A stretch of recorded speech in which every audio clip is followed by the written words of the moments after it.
Hainya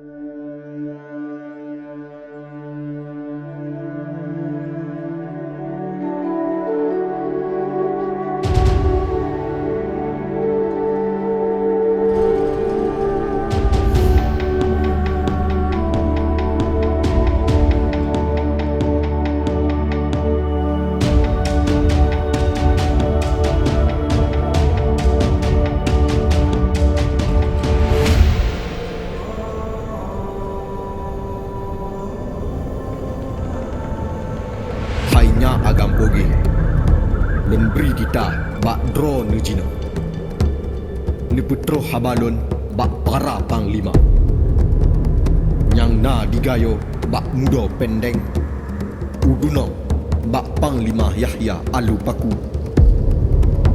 baruh bak panglima bugih ngon panglima pojok Hasan lam besok serta bak anu lon Banta Sulaiman bak nanggro mekih.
Lon penyata bak dro tu mandung panglima nyo ke nanggro-nanggro yang harus tak perang lambulan uku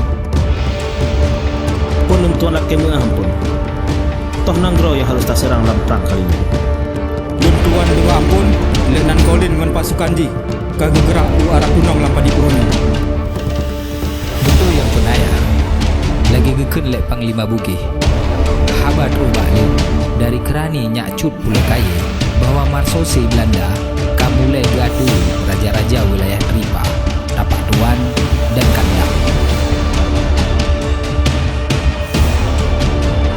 Daulat ampun Tuan, Sipai dari Tanah Kayu, Sedip 2 Ribedo akan terpukul Unanggro Tapak Tuan dan Kandang. Nyo lagi long sangsi. Belanda akan mulai meruke Bak Nanggro ujung dunong Ngon baru. Nyo Dripa, Tapak Tuan, Kandang, Ban leboh Nanggronyo berdah serang lam Mufigo Watek.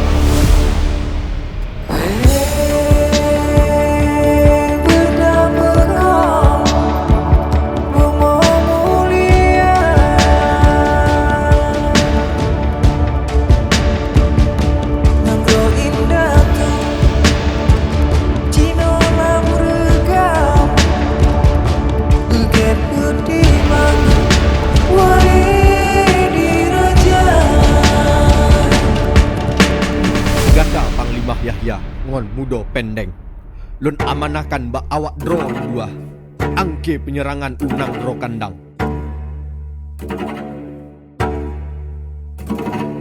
Panglima Bugih ngon Banta Sulaiman serang nang dro Tapak Tuan. Lagi awai Tengku Jambu geserang Tekularan. Dan ba awak dro dua Panglima Pocut Hasan Lambuso ngon Teku Tengah serang Nanggro Dripa. Gelayang tetap nyata bak 15 bulan uku.